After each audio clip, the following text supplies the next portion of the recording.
Assim diz a palavra do Senhor: não devis andar no temor do nosso Deus, para que não sejais o opróbrio das nações, nossos inimigos? Neemias capítulo 5, verso 9. Graça e paz, minha filha querida, graça e paz, meu filho querido, implantadores da cultura do reino de Deus. Tudo bem com você? Tudo bem com a sua família? O meu desejo é que a mensagem de hoje toque o seu coração, abençoe a sua vida, te dê direcionamento. Afinal de contas, nós estamos falando sobre família com base no livro de Neemias. Você está assistindo todas as reflexões? Você está compartilhando com as pessoas que você quer bem? Fica comigo até o final. No final, eu vou estar orando por coragem para confrontar o erro. Está faltando isso em muitas famílias. Coragem para confrontar o erro. Hoje eu vou falar sobre consertando as quebras dentro de casa. Esse capítulo 5 de Neemias revela um conflito interno em meio à reconstrução dos muros de Jerusalém. Você já leu o livro de Neemias? E o capítulo 5? É muito importante que você leia o capítulo 5 para entender tudo o que eu vou colocar para vocês aqui hoje. Veja, nós vamos ver nesse capítulo, irmãos explorando irmãos, famílias endividadas, pais perdendo seus filhos para a escravidão. Você conhece alguma realidade em alguma família semelhante a essa? Irmãos explorando irmão, famílias endividadas, pais perdendo seus filhos para o mundo, para a escravidão? Era uma crise econômica, mas também uma crise de valores. Neste cenário, Neemias se levanta não apenas como construtor de muros, mas como restaurador de relacionamentos e defensor da justiça familiar. A lição é clara: não basta edificar os muros se as famílias estão desmoronando por dentro. Preste atenção nessa ilustração sobre o telhado da casa. Um homem começou a reformar sua casa, pintou as paredes, trocou os móveis e instalou luzes modernas. Mas havia um problema: o telhado tinha uma rachadura. Toda vez que chovia, a beleza do interior era arruinada. Ele ignorava a origem do problema, porque consertar o telhado era mais caro e trabalhoso. Assim é quando ignoramos os problemas da família. Não adianta arrumar o externo se há rachaduras emocionais, relacionais ou espirituais internas. É hora de subir no telhado para reparar, para consertar, para ver por onde é que está vazando a água da chuva. As lições que nós vamos aprender hoje são determinantes. Não perca por nada, fica comigo até o final. Já dá o seu like, escreve aqui, olha, coragem para confrontar o erro. Lição de número 1. Não ignore as dores da sua casa. Marido, esposa, não ignore as dores da sua casa. Veja o que o texto de Neemias diz. Ora, o povo, homens e mulheres, começou a reclamar muito de seus irmãos judeus. Alguns diziam: nós e nossos filhos e filhas somos numerosos. Precisamos de trigo para comer e continuar vivos. Outros diziam: tivemos que penhorar nossas terras, nossas vinhas e nossas casas para conseguir trigo para matar a fome. E havia ainda outros que diziam: tivemos que tomar dinheiro emprestado para pagar o imposto cobrado sobre as nossas terras e as vinhas, apesar de sermos do mesmo sangue dos nossos compatriotas e dos nossos filhos serem tão bons quanto os deles. Ainda assim temos que sujeitar os nossos filhos e as nossas filhas à escravidão. E de fato, Algumas de nossas filhas já foram entregues como escravas e não podemos fazer nada, pois se nossas terras e as nossas vinhas pertencem a outros. Neemias capítulo 5, do verso 1 ao 5. Veja, as maiores rachaduras de uma família não aparecem nos álbuns de fotos. Você olha assim, os álbuns, ou você olha no Instagram, no Facebook, não aparece ali as rachaduras da família, mas sim, nos silêncios prolongados, aí está a rachadura. Nas dívidas emocionais, aí aparecem as rachaduras. E nos afetos hipotecados. Veja o que a Bíblia diz: levai as cargas uns dos outros, e assim cumprireis a lei de Cristo, que é o amor. Gálatas capítulo 6, verso 2. Eu gosto muito do pensamento do Tim Keller. A igreja deve ser o lugar onde o pobre é atendido com dignidade, e a família cristã é o primeiro altar onde isso deve acontecer. Qual é a lição prática desse texto? Olhe para dentro da sua casa. Olhe para dentro da sua família. Olhe para dentro do seu lar. Quem está sobrecarregado? Quem está aflito? Quem está com dores emocionais, físicas? Há filhos sufocados por exigências? Há cônjuges sem voz? Há pais esgotados emocionalmente? Tenha coragem de ouvir e curar. Marido, tenha coragem de ouvir e curar. Esposa, tenha coragem de ouvir e curar. Comece hoje uma conversa sincera sobre isso. Não ignore as dores da sua família. Qual é a segunda lição? Rompa com os ciclos de exploração emocional. Rompa com os ciclos de exploração dentro da sua casa e da sua família. Olha o texto de Neemias.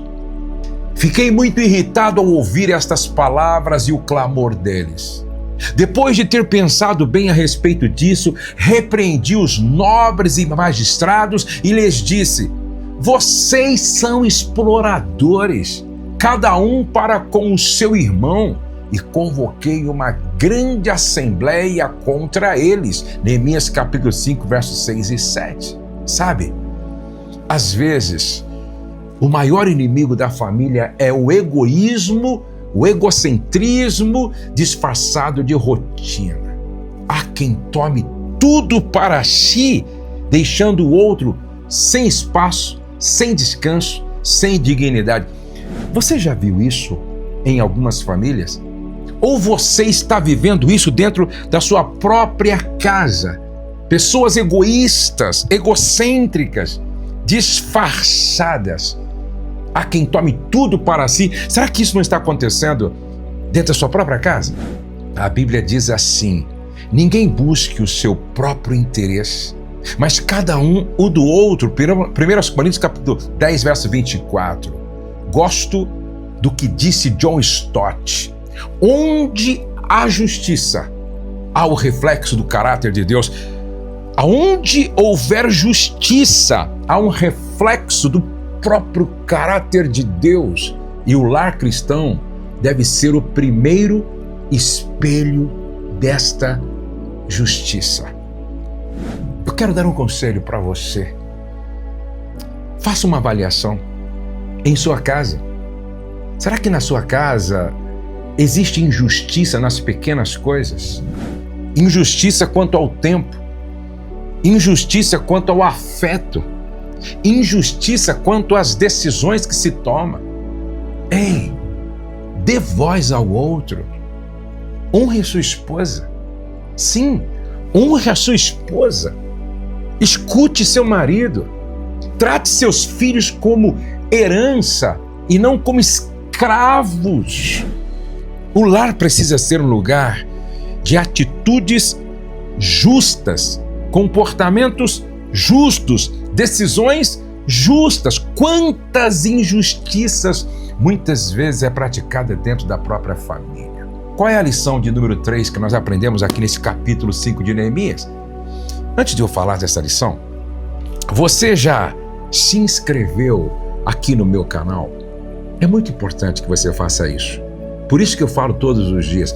Clica nesse botão aqui, inscreva-se, ativa o sininho, depois clica na palavra todos. Obrigado por você fazer isso e já deixa o seu like aí também. Terceira lição. Confronte o erro com amor e verdade. Eu vou repetir. Confronte o erro com amor e verdade.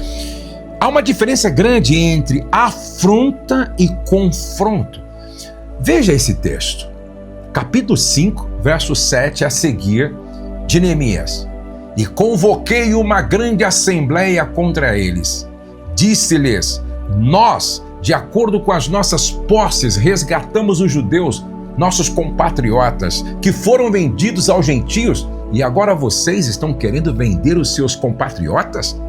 Para que tenhamos de comprá-los outra vez? Então eles se calaram e não acharam o que responder. Neemias capítulo 5, versos 7 e 8. Neemias não se calou, e vamos aprender com Neemias. Neemias não se calou diante da injustiça. Ele confrontou com coragem, mas sem perder a compaixão. E é isso que você precisa, mulher. É isso que você precisa, homem. É isso que nós precisamos. Confrontar com coragem, porém sem perder a compaixão. O silêncio diante do erro é um convite para que ele cresça. Quantas famílias estão vivendo um momento ruim, terrível, por causa deste silêncio diante do erro, que é um convite para que esse erro cresça. Isso tem a ver com a sua filha, com o seu filho, com o seu marido, com a sua esposa, com seus pais. Nós precisamos confrontar o erro com coragem, sem perder a compaixão. Olha o que a Bíblia diz, Provérbios 27, 6. Fiel são as feridas feitas pelo que ama. Dietrich escreveu assim: nada pode ser mais cruel do que a leniência indulgente. Nada pode ser mais cruel do que a leniência indulgente. Nada pode ser mais compassivo do que a repreensão severa. Então, homem, mulher, marido, esposa, corrija em amor. Pai, mãe, corrija em amor. Não seja omisso com os erros dentro de casa, não seja negligente com os erros dentro de casa. A sua passividade pode custar a quebra da família, a falência do relacionamento familiar. Ensine, exorte, instrua, mas sempre com a graça que você também gostaria de receber. Restaure a confiança através de atitudes corretas. Preste atenção, palavras sem ações são promessas hipotecadas. Neemias exigiu restituição, não bastava se arrepender, era preciso devolver. A Bíblia diz: produzir, pois, frutos dignos de arrependimento. Hernandes Dias Lopes, um grande amigo e escritor, ele diz: o verdadeiro arrependimento não é uma emoção, é uma conversão do comportamento. Então, se é necessário, peça perdão, mas também conserte o que quebrou. Se feriu com palavras, semeie palavras de cura. Se houve ausência, reapareça com presença significativa. Reconstrução exige entrega. Eu preciso orar com você, eu preciso orar para você, eu preciso orar com os casais, com a família. Essa palavra, ela é muito necessária, essa palavra, ela é poderosa. Que o Espírito Santo fale mais ao seu coração. O temor do Senhor é o cimento da família. Não adianta ter boa reputação pública e negligência no lar. A verdadeira espiritualidade começa nos bastidores da casa. A Bíblia diz: bem-aventurado aquele que teme ao Senhor e anda nos seus caminhos. Eu preciso orar. Eu quero orar com você. Antes, coloca aqui, coragem para confrontar o erro. Coragem para confrontar o pecado. Coragem para falar a verdade com amor. Coragem. Eu preciso que você entenda o quanto é importante isso. Neemias não estava apenas construindo muros, ele estava restaurando famílias, valores e fé. Antes de reconstruir a cidade, ele confrontou o que corroía a alma do povo, a desordem dentro de casa. A verdadeira edificação familiar começa quando temos coragem de olhar para dentro, de pedir perdão, de repartir o pão, de andar no temor do Senhor. Eu quero orar. Aonde quer que você esteja, ore comigo. Senhor, como esta palavra falou aos nossos corações, livra-nos de ser um explorador dos irmãos dentro da própria casa. Dá-nos um coração solidário e sensível. Não nos deixe ignorar as dores da nossa família. Ah, Senhor, cubra-nos, guarda-nos, desperta-nos. E que nós tenhamos a coragem de, ao ver injustiça, de, ao ver o erro, de, ao ver comportamentos incoerentes dentro de casa, que a gente confronte o erro com graça e amor. Ah, Senhor, que nós possamos ser um construtor, um pacificador, que nós possamos ser alguém que ouve, que confronta, que corrige, que ora. Ah, Senhor, nos ajude a edificar a nossa casa sobre a justiça, sobre a verdade, sobre o amor.